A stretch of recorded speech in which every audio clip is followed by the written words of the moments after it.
现在这个季节来我们这玩最需要注意什么？一定是温度，因为你根本就琢磨不透它。别说是你了，连我在这住了30多年，我都琢磨不透它。别看现在阳光明媚，挺暖和的，在9点之前根本就不是现在这样了。早上起来的时候啊，这车玻璃上全都是霜，包括园里这小菜都已经被霜打了。昨天阴天嘛，小绒裤我都已经穿上了。今天太阳一出，穿个长袖小衫就足够了。到了下午3点以后，如果你还穿这种小衫的话，那我敬你是条汉子。温度是唰唰的就下来呀。我们这晚上现在也才零下几度而已，听起来是不是比较夸张？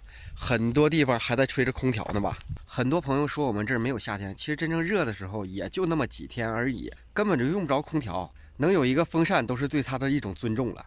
但冬天就不一样了，现在就可以交取暖费了，月底就开始供暖了，5个月漫长的冬季正式开始。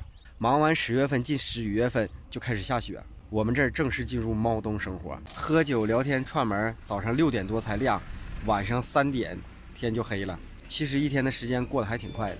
那很多朋友就有疑问了，你们一年只干半年活，冬天5个月就开始猫冬了，你们的经济来源在哪儿？指什么生活呢？这就不得不提东北人民的智慧了。冬天储存蔬菜，了解一下。关于这个篇章的话题，我们下个视频再说。记得点关注啊，我们下个篇章见。